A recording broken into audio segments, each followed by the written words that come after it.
Good evening, everyone. In this video, we are going to discuss some important questions, answers of data science. And this question will be very important for you if you are preparing for some interview that where the questions related to data science may be asked. So without any delay, let's start the class. I'm going to share the screen. Just 1 minute. I hope you can see my screen. Is it visible? I hope it is visible. Okay.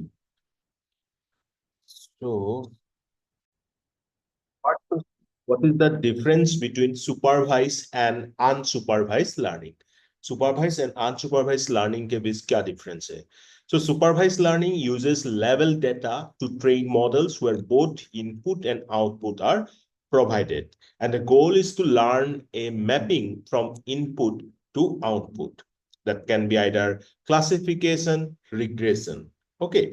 तो मतलब क्या है supervise learning में हम level data use करते हैं और उस लेवल डेटा के थ्रू हम मॉडल को ट्रेन करते हैं जिसमें हम बहुत इनपुट एंड आउटपुट प्रोवाइड करते हैं मतलब इस टाइप के डेटा के कारण जो एनालिसिस होगा उससे आउटपुट इस टाइप का मिल रहा है सपोज इफ आई प्रोवाइड से the images of dog, okay, different types of dog, and we train the model to understand the features of dog. Okay, then what happened in the if a new input of a dog image provided, then the model will be successfully able to identify that this is the image of a dog. मतलब इसने अपना features जो अपना dogs का features है उसको learn किया वो कहाँ से लर्न किया जो हमने डेटा प्रोवाइड किया था जिस डेटा में लेवल डेटा था मतलब डॉग डिफरेंट टाइप्स का है उसका इंफॉर्मेशन प्रोवाइडेड था कि ये पर्टिकुलर डॉग है ये पर्टिकुलर डॉग है तो ये डॉग का लेवल डेटा डॉग टैग था उसमें राइट तो उससे वो मॉडल को ट्रेन करके हम नया डाटा जब भी इनपुट करेंगे वो सक्सेसफुली आइडेंटिफाई कर पाएगा अगर कर पाया तो हम बोल सकते हैं कि हाँ ये एक्यूरेट है हमारा मॉडल तो now it can identify any new data right तो सुपरवाइज लर्निंग में हमने लेवल डाटा प्रोवाइड किया नाउ सुपरवाइज लर्निंग में क्लासिफिकेशन भी हो सकता है जिसमें हम आउटपुट जो है हम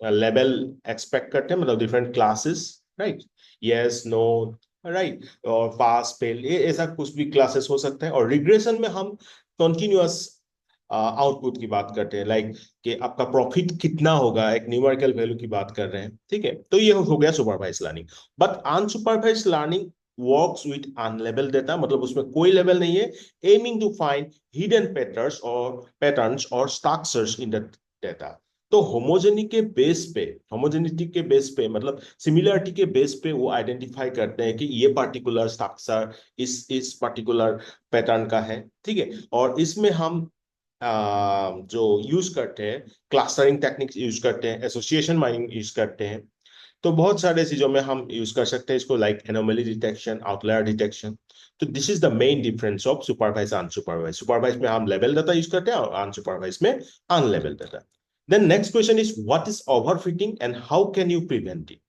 so overfitting occurs when a model learns not just the underlying patterns, but also the noise in the training data, leading to poor generalization to new unseen data.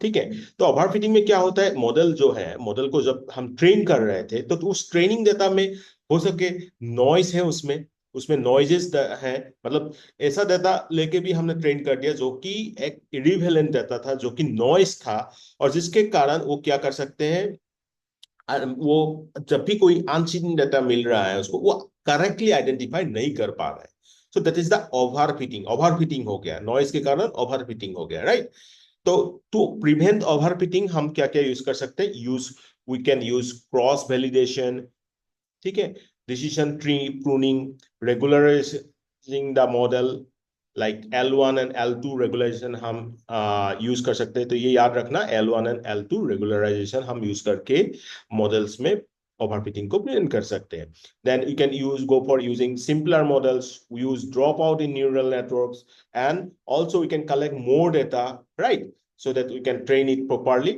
removing the noises तो ये दो तीन याद रख लेना। Cross validation use करके हम overfitting को दूर कर सकते हैं। डिसीजन ट्री को प्रूनिंग करके हम ओवरफिटिंग को रोक सकते हैं।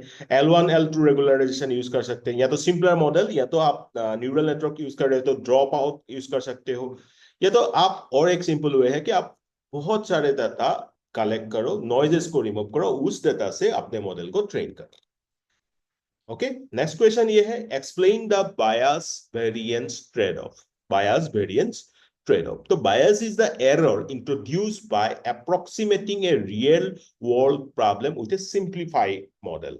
High bias leads to under fitting. तो बायस क्या है एग्जैक्टली? एक एरर है जिसको हम इंट्रोड्यूस करते हैं ताकि एक रियल वर्ल्ड प्रॉब्लम को हम एक सिंप्लीफाइड वे से देखें, राइट? और बात क्या होगा अगर आप ये एरो तो अपने हम इंट्रोड्यूस करके उसको सिंपलर बना रहे हैं, राइट? बट हाई बायस होगा तो अंडर फिटिंग का प्रॉब्लम आ सकता है, अंडर फिटिंग हो जाएगा, राइट? तो वेरिएंस इज द एरर। बायस तो समझ में आ गया। देन वेरिएंस, वेरिएंस क्या है? Variance is the error due to the model sensitivity to small fluctuations in the training data, and high variance leads to overfitting.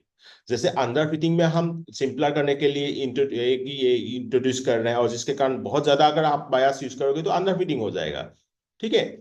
और वेरिएंस क्या है? वेरिएंस ट्रेनिंग डेटा के जो फ्लक्चुएशन हो रहा है ना, ठीक है, तो इसके कारण आ रहा है ये एरर, क्योंकि मॉडल वो फ्लक्चुएशंस पे ज्यादा सेंसिटिव हो रहा है, तो जिसके कारण हमें ये वेरिएंस एरर मिल रहा है। अगर हाई वेरिएंस हो जाएगा तो ओवरफिटिंग हो जाएगा। मतलब वो ट्रेनिंग के दौरान बहुत सारे ऐसा मतलब एरर्स उनको मिल गए, तो वो क्या होगा, अच्छे से वो अनसीन डेटा को आइडेंटिफाई नहीं कर पाएगा। तो दैट इज वेरिएंस, ठीक है?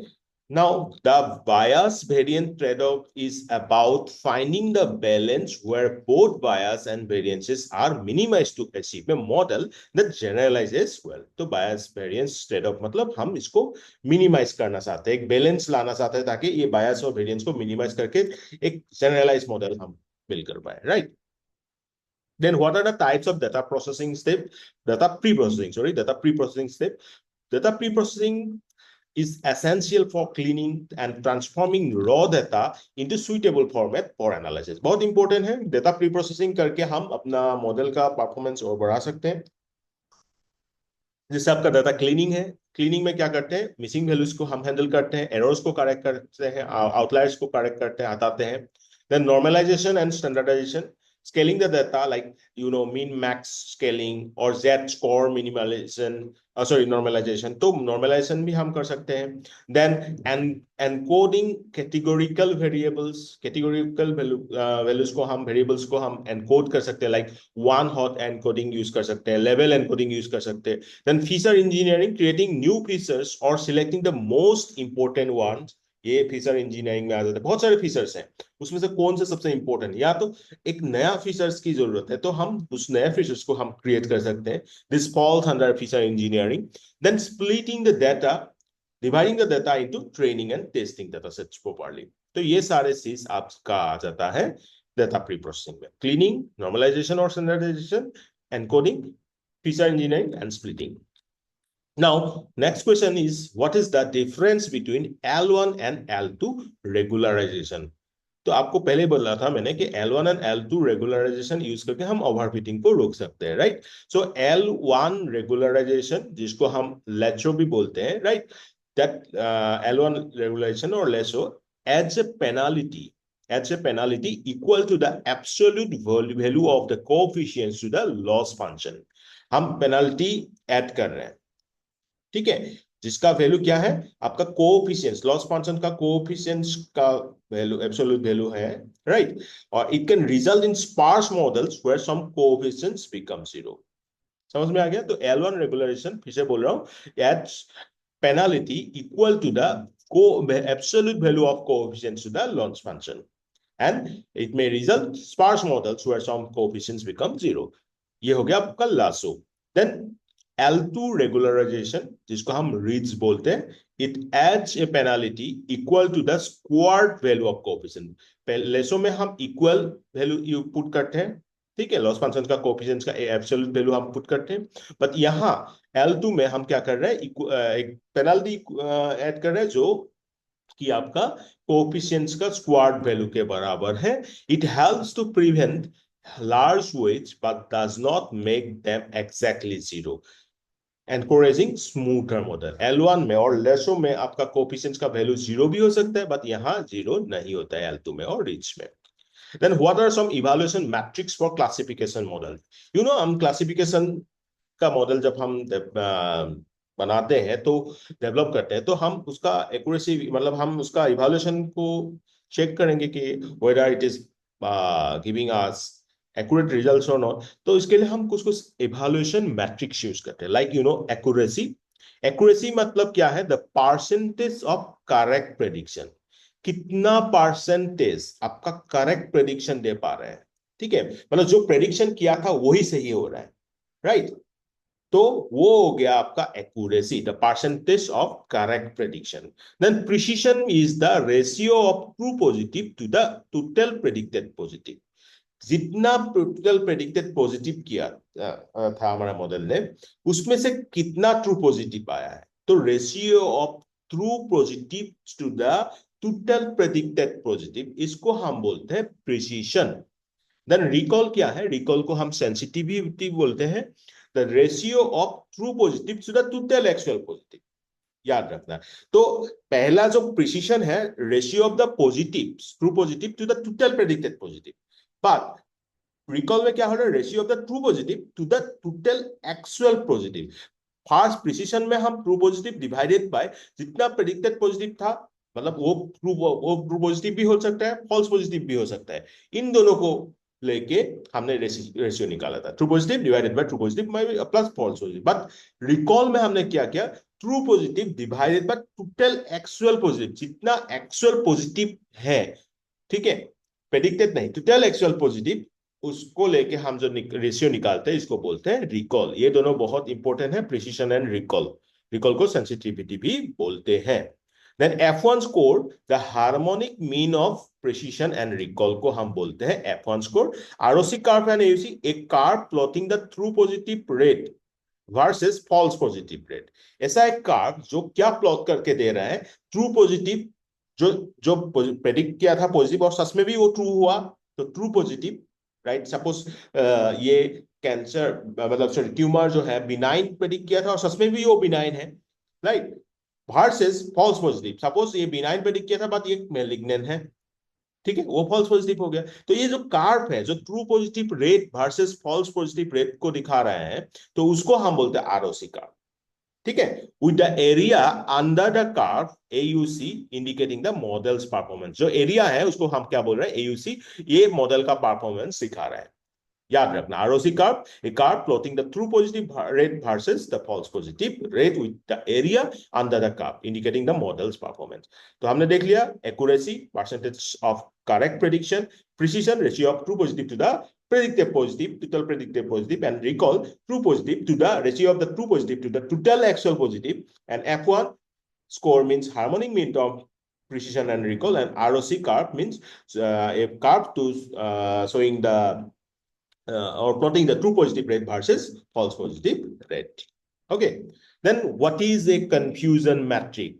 So a confusion matrix is a table used to describe the performance of a classification model। classification model का परफॉर्मेंस को दिखाने के लिए हम यूज करते हैं कन्फ्यूजन मैट्रिक्स। ठीक है, समझ में आ रहा है? तो इसमें क्या होता है? It displays the counts of true positive TP, that is correctly predicted positive cases, true negative, correctly predicted negative cases, false positive, FP, that is incorrectly predicted as positive, and false negatives mean incorrectly predicted as negative। ये सारे values को दिखाता है आपका किसमें? आपका ये confusion matrix में। I hope you are getting right. Okay, no problem. Then what is the difference between bagging and boosting? Bagging मतलब होता है आपका bootstrap aggregating. Bootstrap aggregating, it creates multiple models by training them on different subsets of the data using bootstrapping, and then combines their prediction usually by averaging for regression and voting for classifications, and thereby it reduces the variance and one example is random forest. तो begging क्या है, हम data set, अपना जो data set है उसका different subset, उस different subsets के ऊपर हम डिफरेंट मॉडल्स को ट्रेन करते हैं, उसके बाद उसका परफॉर्मेंस को, प्रेडिक्शन को कंबाइन करते हैं, अगर रिग्रेशन हुआ तो एवरेज निकालते हैं, और क्लासिफिकेशन हुआ तो वोटिंग करते हैं, राइट। तो ये बेगिंग के थ्रू हम वेरिएंस को रिड्यूस कर सकते हैं, और रैंडम फॉरेस्ट बेगिंग का एक एग्जांपल है। एंड बूस्टिंग क्या है, it builds model sequentially where each new model corrects the error made by the previous one। अब बूस्टिंग में क्या होता है, एक मॉडल बनाया, वो मॉडल का जो परफॉर्मेंस है उसका सब्सिक्वेंट जो नेक्स्ट मॉडल है, ठीक है, वो करेक्ट करते हैं। तो इस new model corrects the errors made by the previous one. तो इससे क्या होगा, बायस और वेरिएंस दोनों को ही हम कम कर सकते हैं। It reduces both bias and variance. Example अगर आ गया तो आप बता सकते हो AdaBoost, gradient boosting, they are the example of boosting. Okay. Next, what is a decision tree and how does it work? So decision tree is a flow chart like tree structure where each internal node represents a decision.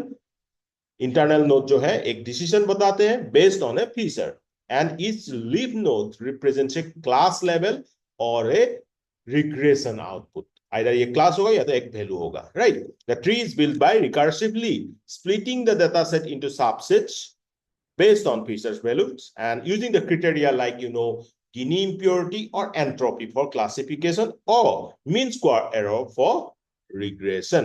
ठीक है, जो criteria हम use कर रहे हैं either गिनी impurity और entropy बा आपका मीन स्क्वायर एरर, अगर ये रिग्रेशन हो तो ये डिसीजन ट्री है। आप अगर मेरा प्रीवियस लेक्चर देखोगे तो मैं डिसीजन ट्री को बना के मतलब प्रैक्टिकल आपको दिखाया था। Okay. Then next, what is the purpose of cross validation. तो ये पहले ही मैंने बताया था, क्रॉस वैलिडेशन के जरिए हम क्या कर सकते हैं, ओवरफिटिंग को कम कर सकते हैं, right. So cross validation is used to assess the generalisability of a model. It involves splitting the data into multiple subsets, जिसको हम बोलते हैं folds, and training and testing the model on different combination of this subsets, different combinations of these subsets, and this helps in detecting the overfitting and providing a more reliable estimates of model performance। तो ये है आपका cross validation. Then what is PCA, principal component analysis. जो PCA is a dimensionality reduction technique. ठीक है, सबसे पहला answer एक सेंटेंस में आपको बताना होगा कि पीसीए मतलब होता है प्रिंसिपल कंपोनेंट एनालिसिस। हम क्यों यूज करते हैं, डायमेंशनलिटी रिडक्शन के लिए और डायमेंशन रिडक्शन के लिए यूज करते हैं। ठीक है, and this transforms the data into A set of orthogonal, that is uncorrelated components. ठीक है, ordered by the variance they explain in the data, and it helps reduce the number of features while retaining most of the information। जो important है उसी को रखेंगे, जो unrelevant है इसको हम बताते हैं। तो ये है PCA। Then what is the difference between a population and a sample? Population means entire set of items or data points that you are interested in studying, while sample is a subset of the population selected for analysis। It's often used because it's impractical or impossible to study the entire population। मतलब population मतलब आपका पूरा data, right, पूरा data sets और पूरा data points, और sample मतलब population को ही हम क्या करते हैं, पॉपुलेशन का ही डिफरेंट सबसेट लेते हैं, पॉपुलेशन का एक एक पार्ट हम बोल सकते हैं सैंपल। क्योंकि पूरा जो डेटा है आप एक ही बार में नहीं ले पाओगे, इम्प्रैक्टिकल भी हो सकता है बहुत सारे, या तो बड़ा डाटा सेट के लिए, राइट। तो इसलिए हम उसी बड़ा डाटा सेट का एक छोटा सा पार्ट पहले लेके हम स्टडी करते हैं, इसी छोटा सा पार्ट को हम बोलते हैं sample. Then what is an ensemble method? Ensemble method combines multiple models, right? Usually of different types to make predictions, improving the performance by reducing the variance, bias or both। ठीक है, हमने देखा था begging, ठीक है, जिसमें हमने example क्या देखा था, रैंडम फॉरेस्ट, और बेगिंग के थ्रू हम बायस क्या यूज ये कर रहे थे, वेरिएंस बायस।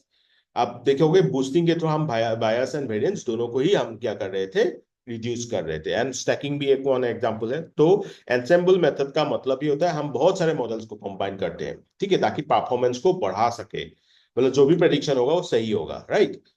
और ये कब पॉसिबल है, जब आप वेरिएंस को कम करोगे, या तो बायस को कम करोगे, या तो दोनों को ही कम करोगे। ठीक है, तो this is ensemble. Then explain the concept of entropy in decision trees. बोल दिया कि एंट्रोपी क्या है। तो entropy actually is a measure of disorder or impurity. In the context of decision trees, it is used to decide how to split the data. A split with lower entropy means the data is more homogeneous, that is pure, while a higher entropy indicates more mixed classes. समझ में आ गया? तो entropy is a measure of disorder है, और इसके जरिए हम क्या करें, डिसीजन ट्री में हम इसको एक क्या मान सकते हैं, एक तरीका जिसके थ्रू हम स्प्लिट कर सकते हैं डाटा को।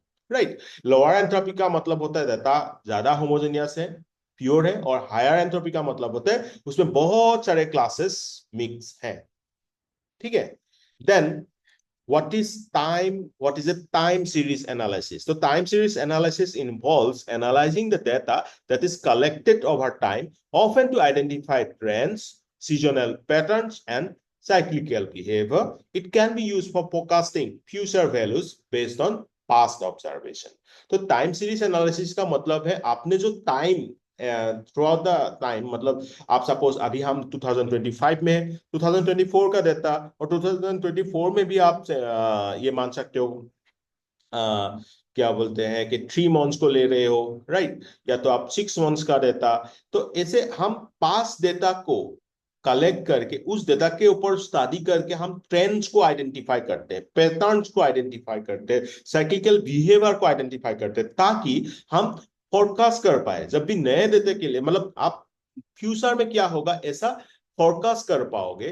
तो ये हो सकता है आपका टाइम सीरीज एनालिसिस के थ्रू, मतलब पुराने डेटा को एनालिसिस करके आप फ्यूचर में क्या होगा ऐसा प्रेडिक्ट कर सकते हो।